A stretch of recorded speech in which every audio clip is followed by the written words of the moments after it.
done to me. Everything we are and used to be is buried and gone. Now it's my turn to speak. The views expressed on the following broadcasts do not necessarily reflect those of KHLT, Take 12 Radio, or our affiliates. The opinions on this show should not be considered as medical, psychological, or professional advice and are those of the host, co-host, and guest. Take 12 Radio and KHLT Recovery Broadcasting are not affiliated with any particular 12-step fellowship.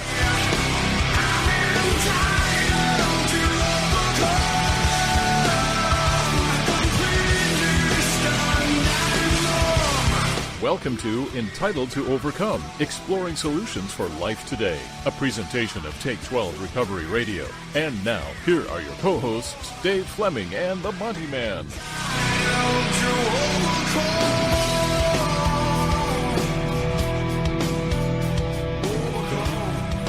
Welcome aboard to the good ship, Solutions for Life Today, on this episode of Entitled to Overcome, with CADCB 95297 Dave Fleming. What? Don't cry victim to me. Don't do it. Well, listen. Hey, everybody. All of you out there who did not... Oops. Well, I'm not going to do that yet. It's not time. Is that the doorbell? Hey, maybe it was one of the listeners that didn't respond, and they're actually, We're a day late and dollar short. Right. Let's see here. Squirrel. Yeah, definitely. Hold on a minute. I'm going to pause this. And now I unpaused it. Did you like that? A little pause, unpause. Is that like a 4-second or 30-second delay? See, you can manipulate time. What was that? I don't know. You can manipulate time when you're in media because you can pause, and then you and I could talk for an hour, and then you can unpause, and only seconds have gone by, and your phone is doing weird stuff. Phone is freaking out. There we go. It's all a vortex. Oh, I was just gonna say, I think my squirrel was popping up. Something I want to share with you as we're move your mic like that a little bit. There you go. Hello. Is this thing on? So what I was saying is when you pause it, then time can just like move really slow on our side, but on the listener side, only seconds go by. So we are kind of in a time machine, time manipulation thing. I guess that's a good way to explain the rationale of why we just took up 5 minutes describing the 30-second delay. Oh my gosh. It's just a way. It's a good way to play around with. We're having technical difficulties. Welcome. So welcome to Solution. Wow. Well, because nobody responded to our question, we're punishing them right now with Friday. It is. Squirrel. So the topic this week is communications, the importance of Or lack thereof. Effective communication, or what happens when you don't communicate effectively, or it's a huge thing. I mean, heck. 99.9% of the problem between people is because of the way they communicate or don't communicate, right? Amen. Body language, no body language. I mean, we communicate very clearly sometimes by not saying anything at all. Yeah. So we're going to be talking about that. But, okay, now, if I can find the button, there it is. Now it's time. What time is it, Monty? I think it's time for this. It's time for Dave and Monty's Icebreaker. All right. You got to listen to this. Sounded like an empty beer bottle in there. Now it could have been. If you're really good, you could tell whether it was a colored beer bottle or a clear beer bottle. I would have to say it would be a colored. I was going to say the same thing. Good choice. It had a deeper tone to it. Yeah, they do. So Half Moon Bay You're from I won Grand Champion Market Lamb at the Market Lamb. at the Half Moon Bay Country Fair. Did you? Yeah. Front page of the newspaper and everything. Well, as country fairs go around here, a lot of people would appreciate this little sound clip. But you got to listen to this. This is the most ridiculous thing I've ever heard come out of a fellow conservative's mouth. This is at a Half Moon Bay. Yes. Okay. So listen to this and listen really closely what this gentleman says at the end of his little interview. Here we go. He's best known for growing some of Half Moon Bay's biggest pumpkins. But now farmer John Mueller wants to add marijuana to his struggling family farm. This plant might be a way to keep us in agriculture. Mueller wants to start marijuana seedlings inside these greenhouses that his father-in-law built in the 1960s to grow flowers. He and his wife Ida now use the greenhouses to grow arugula, onions, and other crops, which they sell at farmers markets. But profits are down, the greenhouses are slipping into disrepair, and health care costs for his aging in-laws, who still live on the property, are skyrocketing. I think if we could derive some income from the cannabis, it would be very important for us to help offset their expenses. We are hoping that the cannabis will be the new use for these greenhouses to keep Daylight Farms in business once again. The Muellers would partner with investors who would rehab the greenhouses and cultivate young cannabis plants, which would then be sold to other growers. It would be a big change for Mueller, a Republican, a Vietnam vet, a former mayor of Half Moon Bay, and a longtime water board member who says he didn't even vote for Prop 64, which legalized recreational pot in California. I don't want to be making more people smoke marijuana, but I have no control over that. I don't want to be making more people smoke marijuana, but I have no control over that. And I'm thinking to myself, are you serious, dude? Well, you know, that's that whole philosophy of, well, they're going to buy it anyway, so I might as well sell it to them. I have no control over how many cc's of methamphetamine people slam in their arm. I have no control over that, but I'm going to go ahead and cook it. Now, somebody's going to say, you're comparing that to cannabis? No, I'm comparing the stupidity in that statement. I have no control over I don't want more people to smoke pot. I'm going to grow it and cultivate it so more people can, but I don't want more people to. What? So there's a couple of things here. I can see both sides of this argument. I knew you would. Right? Yeah. Because then there's a piece of me. There's a piece of me that does too. To be fair, who says you have to smoke it? True. Right? Who says you can't grow it to cultivate it for medical purposes? Well, you don't have to get CBD, high off of it. Like you CBD. Can, yeah. You can juice it. Right. And you get the same benefits. Do you really believe that's what this guy's doing? No, he's growing seedlings to give to someone else so that they can grow it and do whatever they're going to do with it. So by the mere I'm totally on the same page when it comes to investigating things for medical purposes. I am not going to poo-poo that. I think we're learning stuff all the time. I'm not a medical doctor or a cannabinologist. Cannabinologist, is that a word? But it's interesting to me that he doesn't talk about that at all.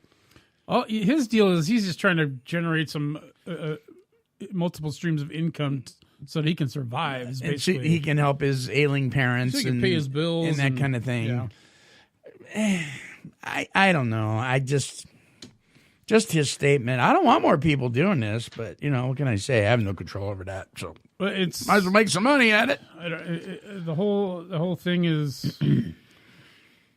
It'll be interesting to see which direction it goes because I'm hearing things about Oregon that there's marijuana being transported against state lines on the black market because we're growing so much of it here that it can't be all used here. So supply and demand and supply. All right. There you go. The thing is I mean, I don't know what the statistics are because it's not something that I really Right. I research, and maybe I should, but anecdotally, I think that most people are, involved with marijuana to get high, to alter their consciousness. Sure. Let's just be not real. for medical reasons. So, it's probably a 25% maybe that do it for medical reasons. Mm-hmm. Others are getting high and saying it's for medical reasons. Yeah. As an excuse. And we're kind of partial because we work in a field where we see a lot of those made up stories and reasonings and so. So we may be a little off on this. I don't know. I mean, I'm open minded enough to say the jury's not out yet. Yeah. Well, and my hardline stance is when people start to say that use the excuse that it's a plant, it's grown by Mother Nature. Well, Mother Nature doesn't amplify the potency to the point where you're getting 90%. Right. That's not the way nature created it. Well, and God made hemlock too, but you don't put it in your body. Right. And saying that it's not harmful because it's a plant. Well, cocaine is a plant too. Yeah. Cocaine comes from plants, and so do other drugs, but opiates. So that excuse doesn't fly. It is damaging to the brain, and it go walk around town and you might see the effects of what marijuana has done to people. Yeah. Yeah. Of course, you might have to go into people's houses and down in their basements because that's where they're all hiding, playing video games. Yeah, right. Wearing video game. See, I'm diapers. not harming anybody. I'm in my own house playing video games. Wearing my video game diapers so I don't have to go to the bathroom while I'm in the middle of my for 20 plus years. No, they have what they call these. You can get these what they call emergency toilets. Have you seen these? No. It's basically a 5-gallon bucket with a toilet seat on top. Really? Yep. And it's got the lid is actually the lid and the seat are incorporated together. So it basically just fits right on top of like a lid for a 5-gallon bucket. Sure. Yeah. You pull the upper part up, and then there's your seat. Yeah. And then what a concept. Just like an outhouse, except for it's maybe in-house. Yeah, it's an in-house outhouse for your video gaming needs. Take it out, take it on the road with you. Portable outhouse. Or you could just stay stoned and you won't even know if you've gone or not. Right. I might get one for the road trip up to SE. Oh my gosh. That way I don't even have to stop. Yeah, there you go.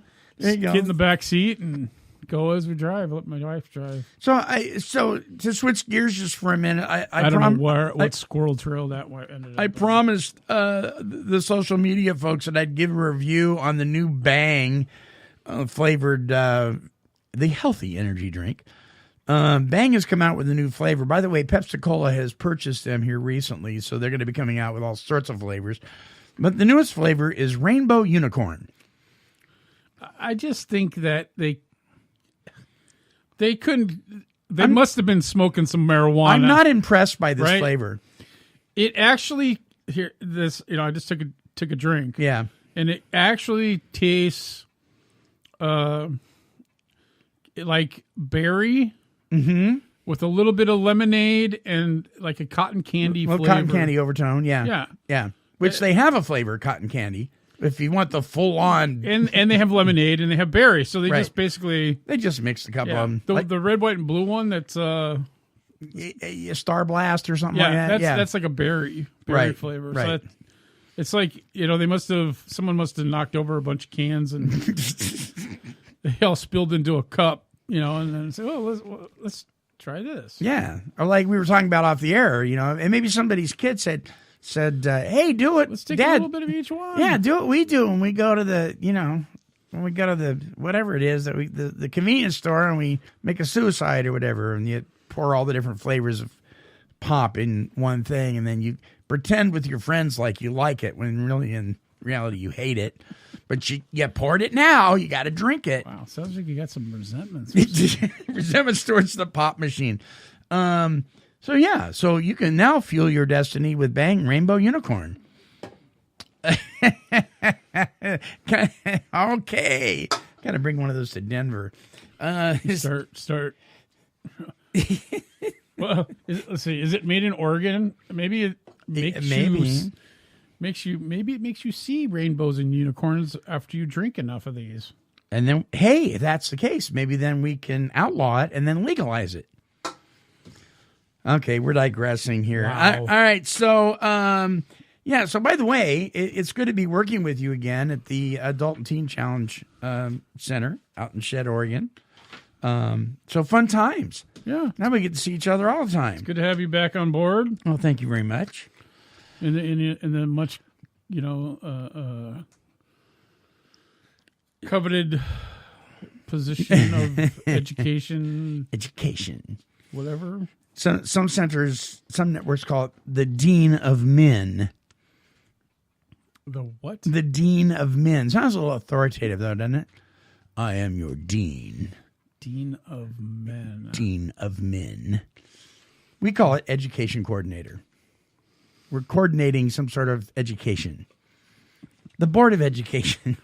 We don't need no education. Just go to the shelf and get one of each book and hand it to the student. There's your coordination. And say, figure it out. No. So I'm going to be spending much more time in the classroom with the guys, which is good. Something that we didn't do before. That is, I'm looking forward to. So anyway, it's good to be with you back out there, and of course doing the show. That's it for our icebreaker this week. We'll be back right after this. Don't go away. Hey, did you know that September is officially National Recovery Month? That's right. So I want you to join us on September 7th at Marion Square Park in Salem, Oregon from 2 to 7 p.m. Why? Well, it's Hands Across the Bridge. The theme, building bridges, and the admission is free. Come join the celebration. We're going to have a DJ, we're going to have live music, food, games, and a whole lot more. This is the 12th annual Hands Across the Bridge, and during the main event, attendees will walk over the Marion Street Bridge to honor those in recovery and to remember those lost to addictions and mental health challenges in the past year. When? Hands Across the Bridge, Building Bridges, September 7th, Marion Square Park in Salem from 2 to 7 p.m. Remember, the admission is free, and there's going to be a whole lot of fun and a whole lot of building bridges. 2018 Hands Across the Bridge is organized by Marion Polk Peer Coalition and sponsored in part by Take 12 Recovery Radio. And now, back to more Solutions for Life Today with Dave Fleming and the Monty'man.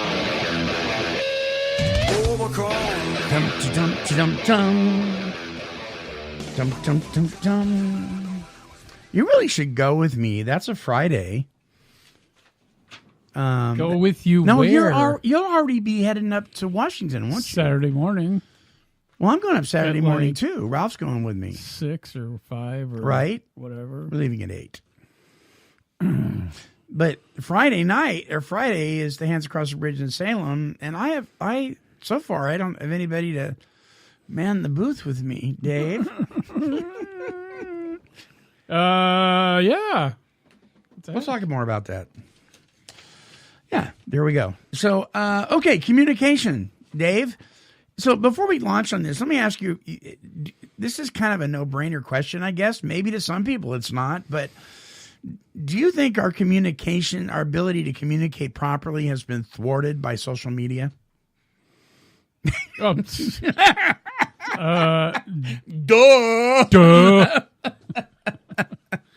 I think life in general has been thwarted. That's an interesting word.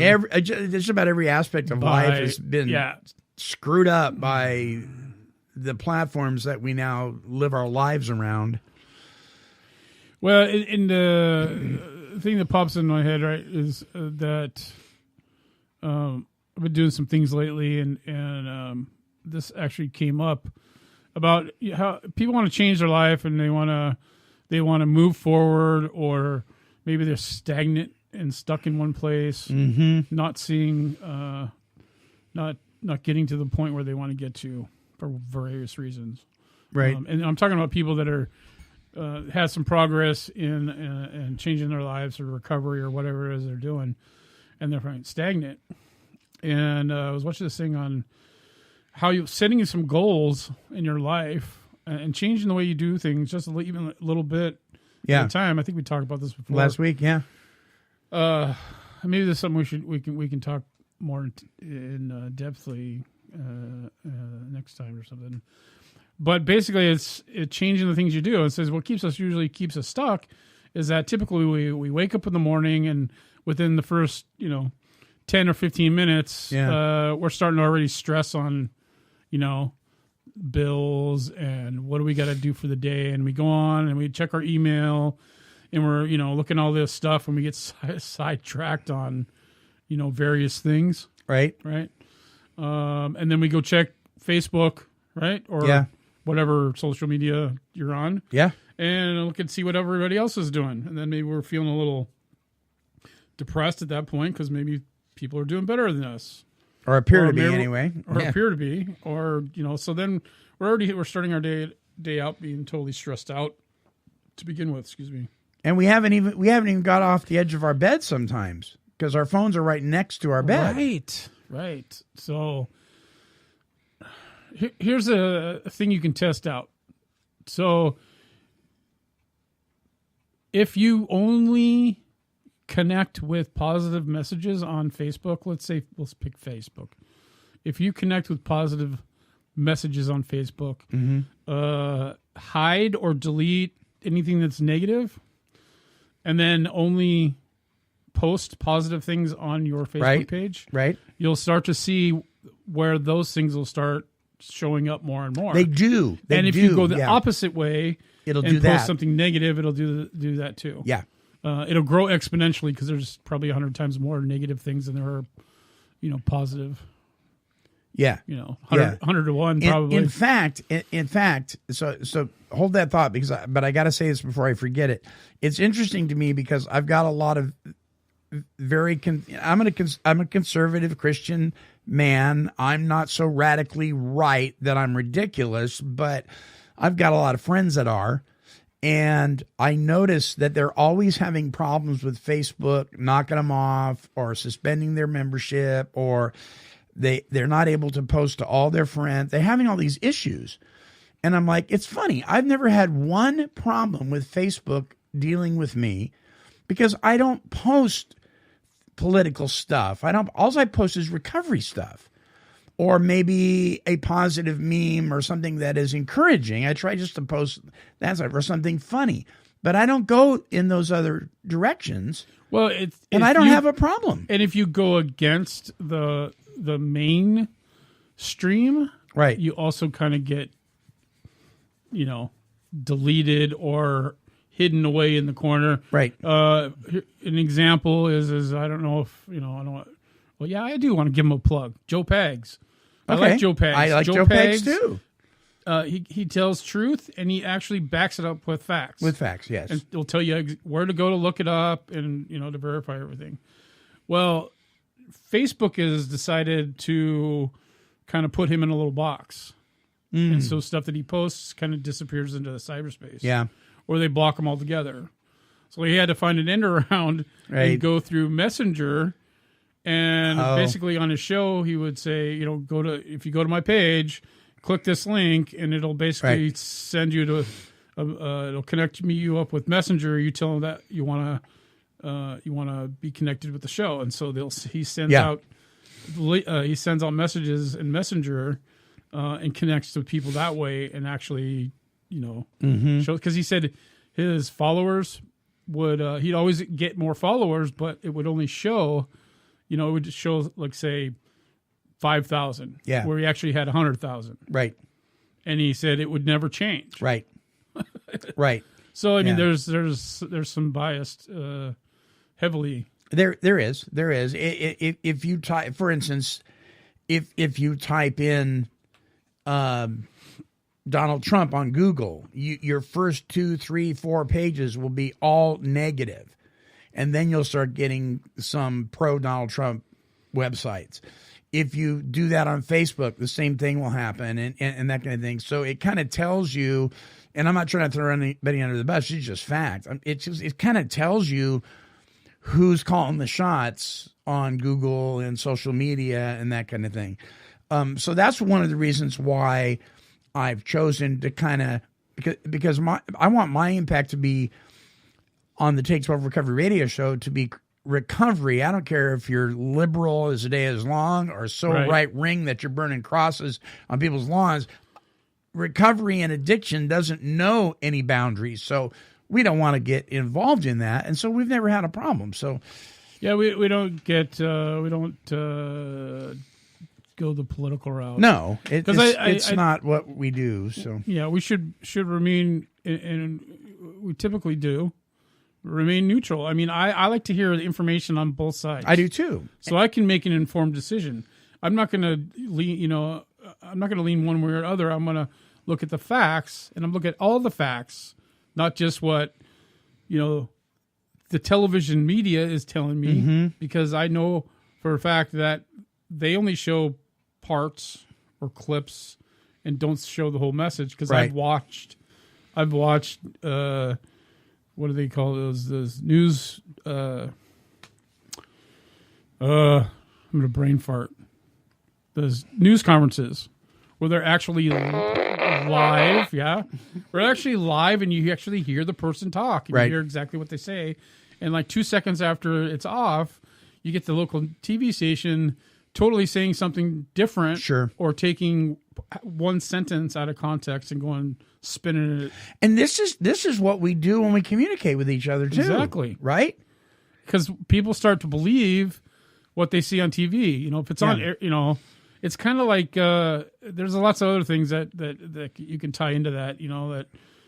That certain things are healthy for you and can cure diseases and reverse things, but people often say, well, if that was true, why wouldn't my doctor tell me that? Yeah. Well, yeah. He's got an agenda. Right. You bet. Just like everybody does. Well, most people have a TV and things like that. Well, yeah. I mean, so just because Fox News says it doesn't mean it's fair and balanced. And just because CNN says it doesn't mean it's necessarily bleeding liberal. I mean, man, we throw everybody under the bus and put them on one big thing, and then we just say, okay, well, where'd you hear that? Well, I read it on the internet. Okay, did you do the investigation? Are you relying solely on communicating with one source only? And unnamed sources. Yeah. Tell me. And it's interesting because we hear this in recovery within 12-step fellowships. Well, my sponsor said. Well, where did your sponsor get that idea?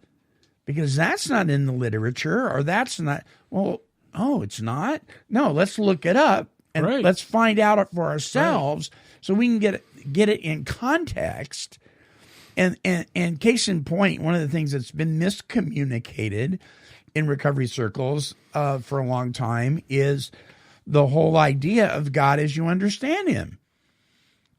Some people have determined that means that you can create God out of your own understanding, and other people say, no, it's a process as you grow to understand him. And so depending on what part of the country you're at, what your sponsor has said, you can come up with all sorts of things surrounded around that. Right. And communication breaks down. And they use that in a way to, again, this goes back to spiritual kindergarten.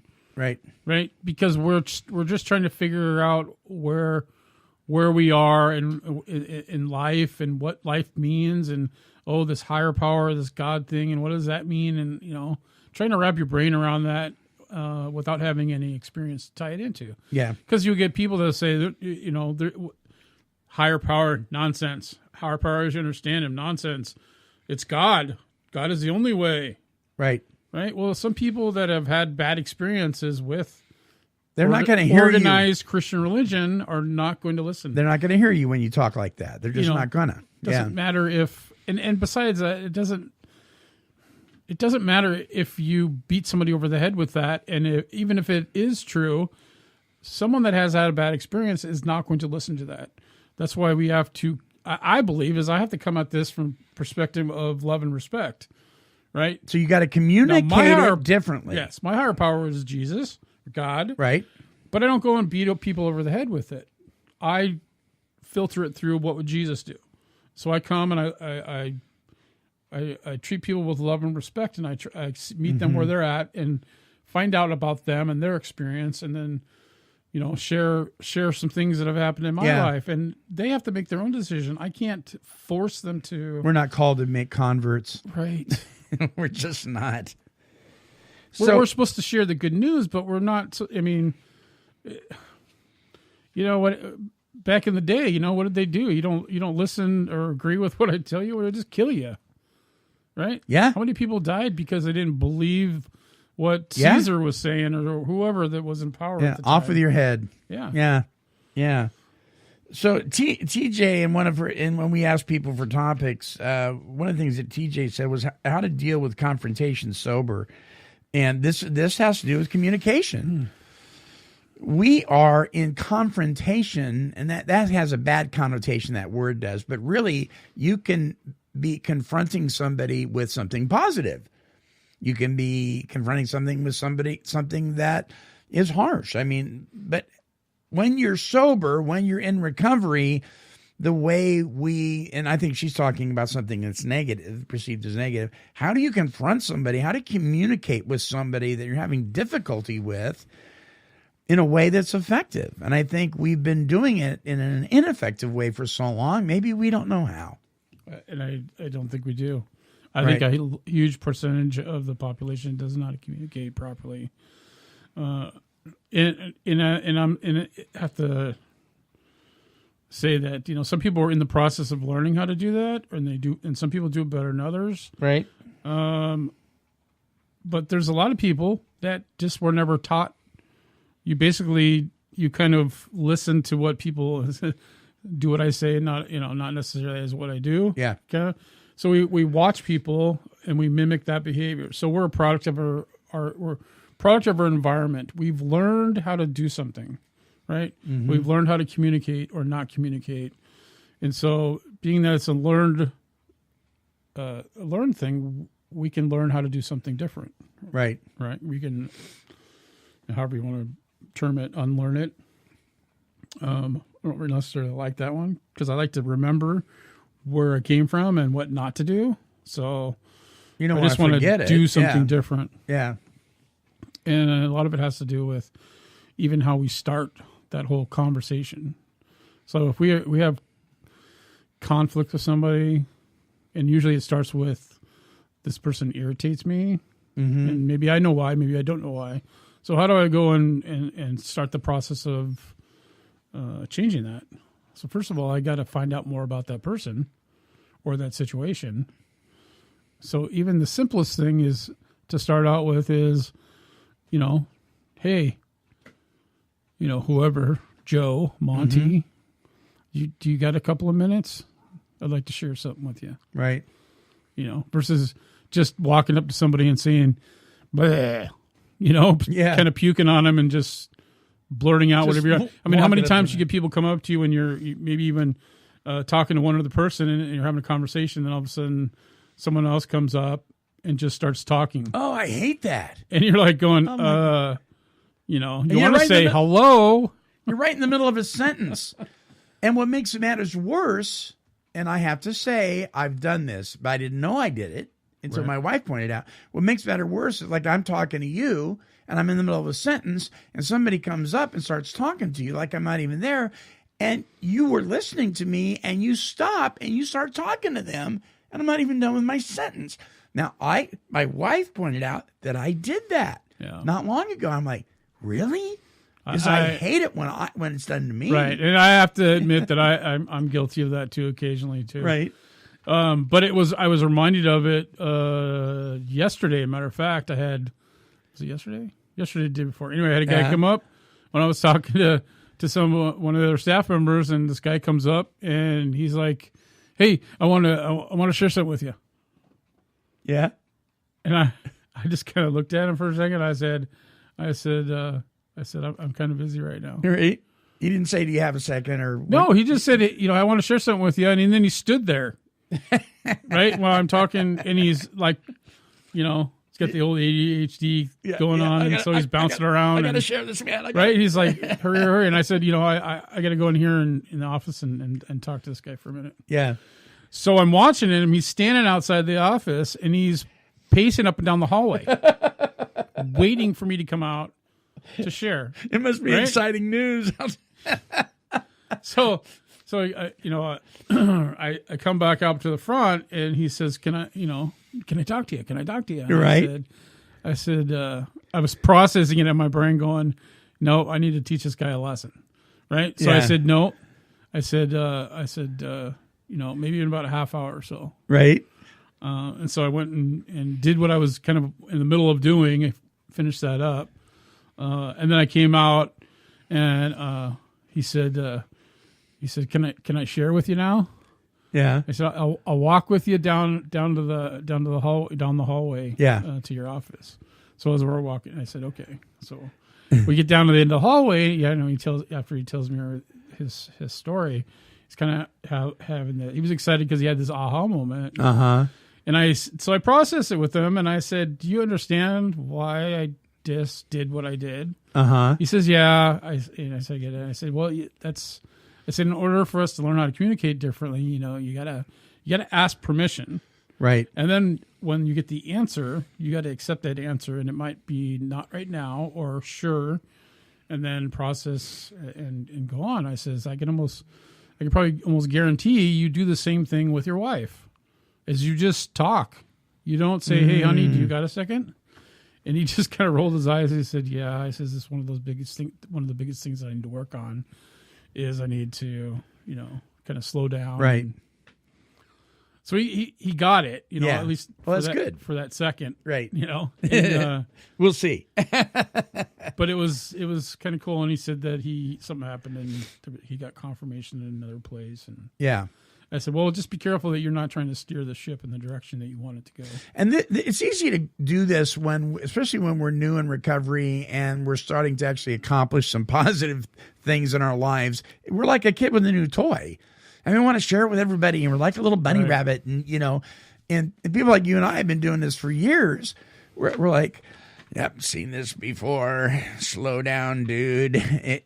You know, so we have to be understanding too, right? Because they're excited. Well, yeah, and you know, you have to understand that you're not going to fix your life in a year, or maybe even 2 years, or maybe even 5 years. Right. You know, it might have taken you 5 or 10 or 25 years to get where you're at. You know, and I was always told that it may take you that long to get everything back or restored. Sure. And I thought, "Oh, that's just dumb." But when I finally accepted that fact, is okay, it might. I'm not gonna put that on my calendar. I'm just gonna do the one day at a time thing. You know, I'm gonna do the best of my ability today, and tomorrow will take care of itself. And pretty soon everything changes. In a you know, for me it was fairly quickly, and it didn't take another 25 years, but right. It's still a work in progress. What about this one of the most valuable things I was ever taught was a mentor of mine told me years ago, "Monty, you teach people how to treat you by the way you communicate with them." Right. So I would complain and be uncomfortable about the way somebody was treating me, but then I learned that because of the way I was communicating, I was actually giving them permission to do that. I was actually encouraging their behavior that was bothering me, and I didn't realize that. Yeah, you got to demonstrate the behavior that you want to see. You got to be that change in the world that you want. You know, you have to demonstrate that behavior. And I totally believe that. So, like in TJ's case, she's got a roommate that just mistreats her. But as long as she's allowing that roommate to live in her home, because it's her home, isn't she kind of teaching that roommate that it's okay to treat her like that? Yeah.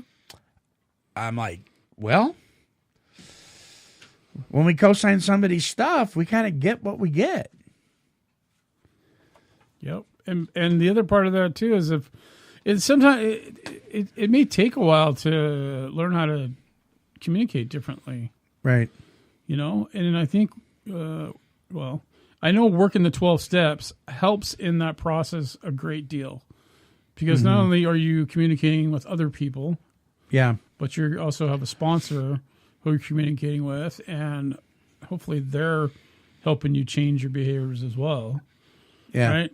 But part of the 12 steps is that we have to communicate with others, right? With share Yes. experience, strength, and hope. Right? I was just reading something here and here. It's The Life Recovery Bible? Life Recovery Bible. Someone was asking me about something, and I said, well, if you look at the Life Recovery Bible in the back, it's got a glossary. Topics, yeah. It's got topics and 12-step devotionals and all kinds on everything. And so we look up communication. For an example of communication, looking at step 12 is talking the walk. Mm-hmm. Right? And that's the communication part of it. Mm-hmm. And this in I don't know what edition this is. That's the most recent. This most recent Yeah. one. It's page 1555, step 12, talking to top. It says, step 12, having had a spiritual awakening as a result of these steps, try to carry the message to others and practice these principles in all our affairs. It says, when we realize everything we have gained by following the 12 steps, it will be natural to want to share this life-giving message with others. If we think back to the time before we entered recovery, we'll probably recall that we didn't respond very well to preaching, yet we also realize that there are people in our life that in our life who could be helped by our message. That is why we need to communicate our story, but do it with sensitivity. Right? I think that's the biggest key. Whenever you communicate with somebody, it's like you filter it through, like, how would I want somebody to talk to me? Yeah. And that just comes with practice. It says the Apostle Paul taught Timothy that to get the gospel message across, he was not only to teach others, but also to be an example by putting his beliefs into practice.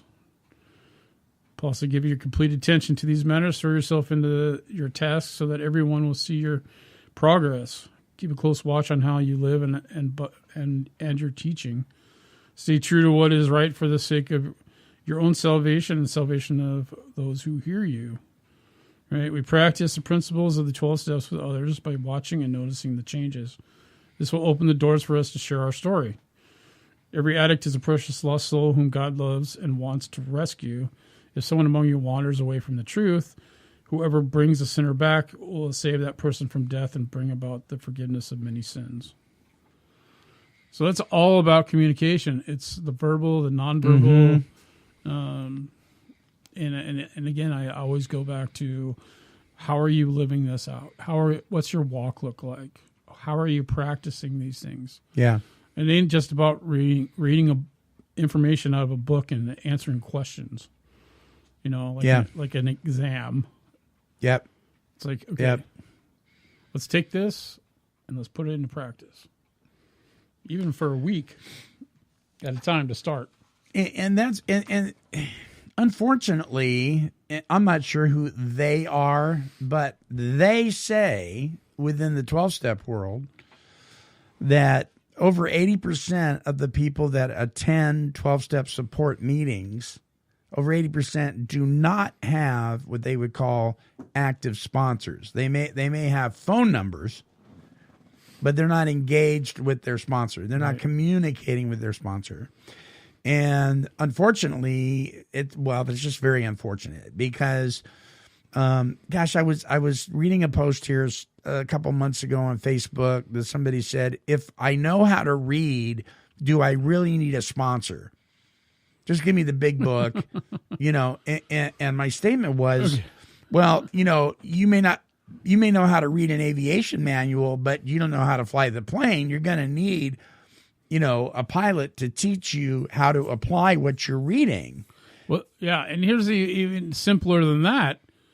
If you know how to read, then are you following what the it directions? Says? And the directions say, yeah, they talk to your sponsor, don't they? Right.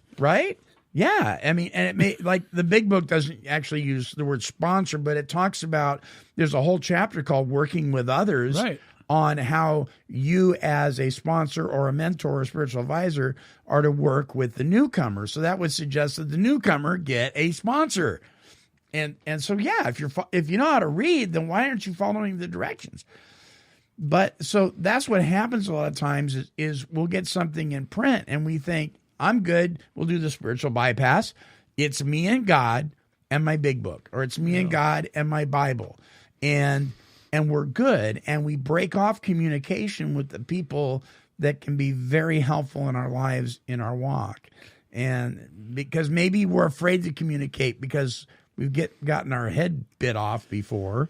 Well, or we, again, maybe we don't know how to get across what we really want to say. So that's a lack of good communication. So we just don't. Don't. Yeah. So that happens. Or we, in my case, it's like I've been let down in the past by people. Sure. Right? Whatever you can call it, abandonment issues or whatever. It's like, okay, so, I can read, I'm intelligent, so I can go and get a whole library full of self-help books. Yeah. And I can read them all. But what am I actually learning? And I can get information, right? Yeah. Like we talked about. Right. But if I'm not applying it, it's just a bunch of information. That's all it is. Yeah.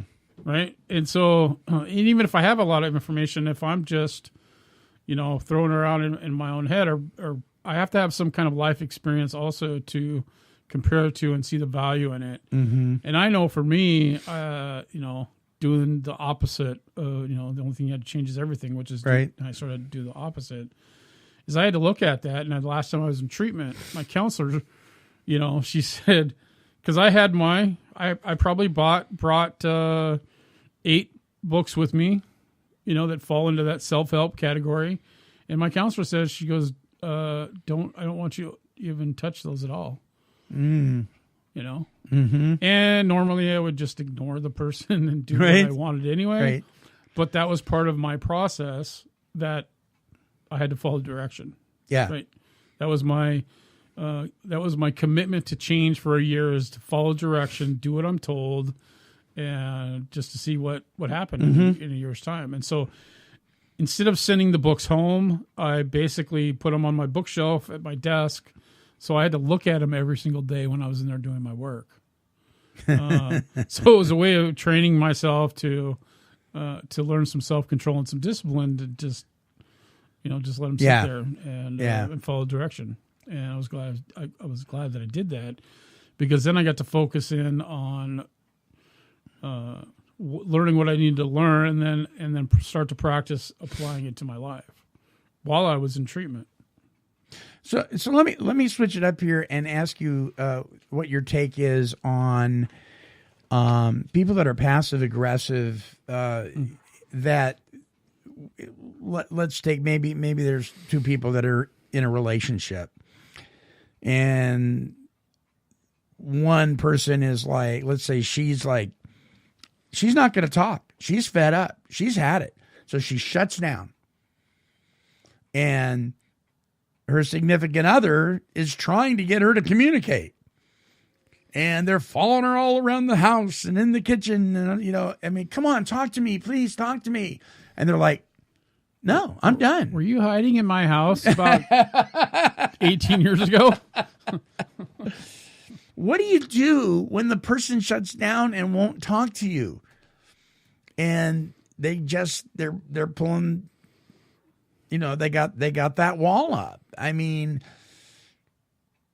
do you keep trying, or do you lay off and let them process whatever they're doing and leave them alone? What's your take on that? Well, my take on that, you need to focus on yourself. Right. And so if you want to talk to somebody and they don't want to talk to you, you have to respect that and back off. And that can be hard, because, especially for us guys, because we want to fix it now, right? Well, if we've built it up to the point where it's gotten to that, it's a hard one to say how to get out of that. You might have to separate for a while, just so there's some space and some time, so everybody can kind of reset. Breathing room. Yeah. Because it's hard if you're stuck in that. But if you are still in a relationship like that, the easiest thing I think it would be to do is, well, for one, if you're trying to change your life and you're in recovery, you're probably not going to do that, or you're going to not want to do that. Right. So my first suggestion would be go to a meeting. Go to an Al-anon meeting. Yeah. Go every single day and get away from that. Because what happens is, if I look back on what that was like for me in my relationship, is like I felt like I was, I was basically enabling and codependent. We were probably that way to each other. This is probably 25 years ago. Sure. And so I was hyper focused on trying to be there and help my wife. And it's like, how can I help you if you're not responding, if you're not engaging, if you're not, you know what I mean? And so it was frustrating. Of course, that was when I was drinking. So if you had alcohol in there, you turn off the filters, and it's like, well, what's the problem? Why aren't you? You know, so we can run off on all kinds of crazy scenarios, and then there could be other, there could be other issues involved. But sometimes in those situations, that could mean that there's a mental health issue. Of course, right? It could be a PTSD issue. That person shutting down could maybe a survival mechanism, right? Correlate that to a period in their childhood when their parents were, either both their parents, or if they had a single parent, their mom was like that, or dad was like that, or grandmother was like that, or just constant bombard, and you just kind of shut off. And so, and maybe there's some abuse going on that associated with that, and so all of a sudden your brain switches back to that when you're a child. Yeah. And it's like, okay, how did I cope? I shut down. Right. I just closed off and disengaged. And if we're on the other side of the fence of that, we may be interpreting that as something towards us when it really isn't. You don't care about me. You don't love me. What are you cheating on me? I mean, like I said, you can run off on all kinds of... Yeah. And then if you're not working on yourself... you could take it to the other extreme. It's like, well, if you don't care about me, you don't love me, you're not, you don't want to talk to me, then I'm going to go find what I need somewhere else. That's what happens a lot of times. A lot of times, you bet. This thing, and sometimes, could go either way, but typically it's the woman that's got fed up with it. It's hearing all the excuses. You're not, being the husband or father that you signed up for or whatever. Right.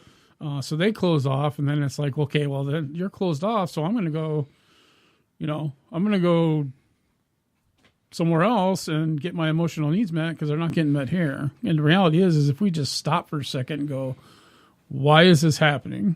And how do I fix my part in that? Sometimes it's about learning to just have some self-discipline. Yeah. And some love and respect for someone else besides yourself. Instead of being selfish and self-centered. And so self-absorbed. So I'm reflecting on two people I know that are recently married. They were living together for, I'm thinking maybe over a year. They got married.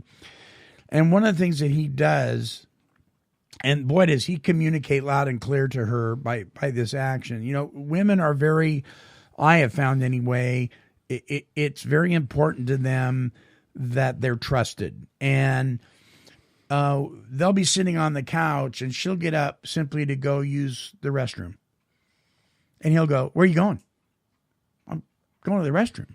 And he'll get up and follow her. She'll go to let the dog out. He'll get up and follow her. He is stuck to glue like her. And what that communicates to her is, you don't trust me. Right. Whatever your issue you're having, you've got to make sure I'm on this short leash, even in the same house we're in. But why? So why is that? And I suspect that he's got perhaps abandonment issues going on. He's scared to death to let her out of his sight because of some insecurities that have taken place for God knows what reasons. But that is real, that he's communicating loud and clear to her. And if he doesn't get some sort of help in this, fast, this marriage is going to be short-lived because she is getting fed up because she's her own person. Even when we're married, two become one, we get that, right? Yep. But there's a piece of us that's us. You know, I told my wife when we lit the unity candle, don't put 100% of your being into me, because if something happens to me, what's going to happen to you? There's a part of you, Marcia, that needs to be you, you know. And, man, I'm really concerned about this couple because, there's some issues there that are going unsolved and untreated. And the communication that's going back and forth is not good. I think there's a lot of people that are in the same boat. I could think of another couple that's kind of in a similar situation too. Yeah. So communication it's deep, right? It's got so many avenues to it. There's so much to it. We don't have time today, but one of them is, and maybe we can talk about this next week, adjust your tone knob. The knob on your radio, you know, it has a tone like treble and bass. Yep. And it's going to be either pleasant to hear or not pleasant to hear. You turn the treble too far up, you get a tinny, screeching, irritating sound in your music. You turn the bass all the way up, you can't hear any detail in the music. You just hear boom, boom, boom, right? So there's got to be some kind of balance there. Maybe we need to adjust our tone knob. Yeah, that's, you know, we said that earlier. It's the tone of your voice. Yeah. It speaks volumes. How you approach somebody makes all the difference. And if you're in a conversation or you get into this thing where you start, this shouting match starts to happen, right? Oh, God. I mean, there's all these different things you can test them out for yourself and see if they work. So if you are with somebody and they're super loud, right? Mm-hmm. And they got to make sure, because whatever, they must have an issue with being heard, right? So they got to be louder than everybody else. Otherwise they feel like they're not being heard. But when you respond, sometimes we often respond in the same level. Yeah. Right? Or if we're in a crowd of people, you know, you always get the level, the volume goes up. And right. up. You bet. But if we start noticing that and then adjust our tone lower, start talking softer, when we talk softer, people tend to talk softer too because they have to. They calm down a little bit more. They calm down a little bit, yeah. It's like you try yelling at somebody when their tone is down here like this, and, you know, hey, I love you, brother. It's they kind of stop and go, what? I appreciate you so much. And we're out of time. That's good. So our closing song this week is by Mr. Brian Duncan and Dave. It's entitled, you want to talk about communication? Check this out. This is great. This song's entitled, If You Want to Be Lonely, Just Be Right All the Time. What do you mean?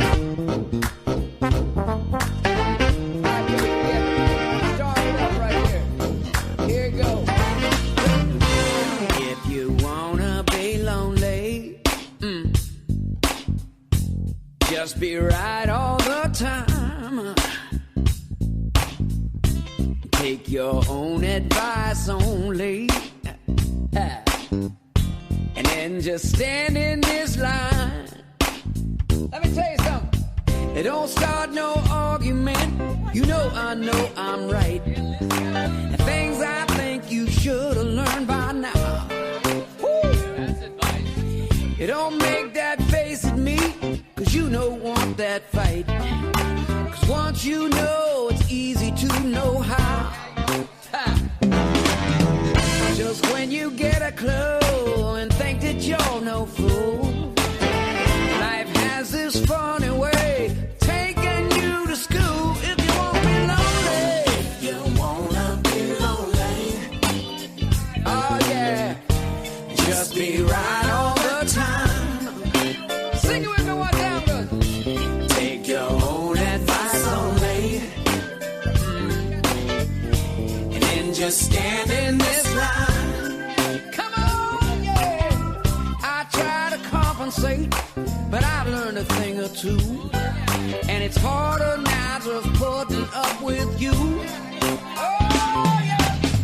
Just when you get a clue and think that you're no fool, life has this funny way of taking you to school. If you want to be lonely, if you want to be lonely, just be right all the time. Just be right all the time. Simple as that, baby. Take your own advice. Take your own advice only. Yeah.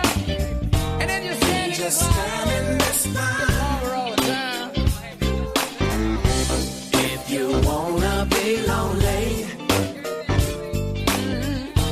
just be right all the time. One more thing. Just when you get a clue and think that you're no fool, life has this funny way of taking your heart to school. If you want to be lonely, if you want to be lonely, just be right all the time. Just be right all the time. I know I'm right. Take your own advice only. Take your own advice only. Oh, then just stand in his line. Then just stand in this line. Stand in his line. Yeah. Be lonely. Hey, yeah, if you wanna be lonely.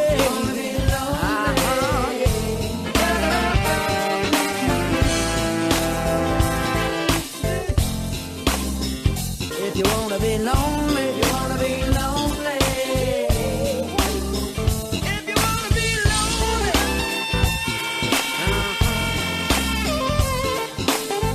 If you wanna be lonely.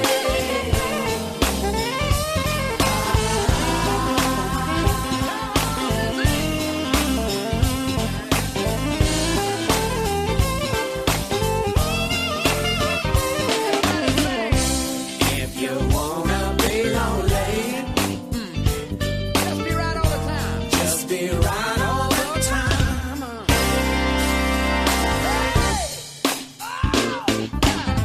If you wanna, if you wanna, if you wanna, if you wanna be lonely, if you wanna, if you wanna be, if you wanna be lonely, if you wanna be, if you wanna be, if you wanna be lonely, if you wanna, if you wanna, if you wanna be lonely.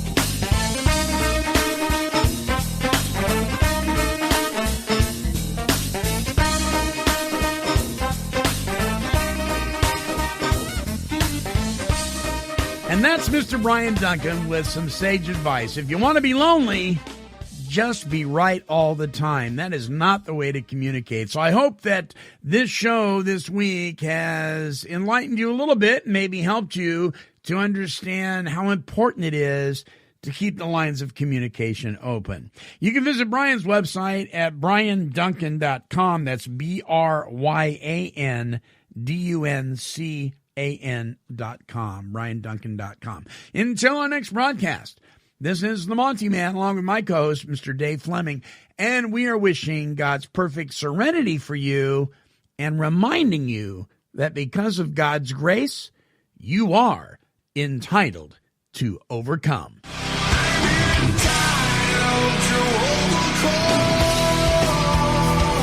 This has been a broadcast of KHLT Recovery Broadcasting.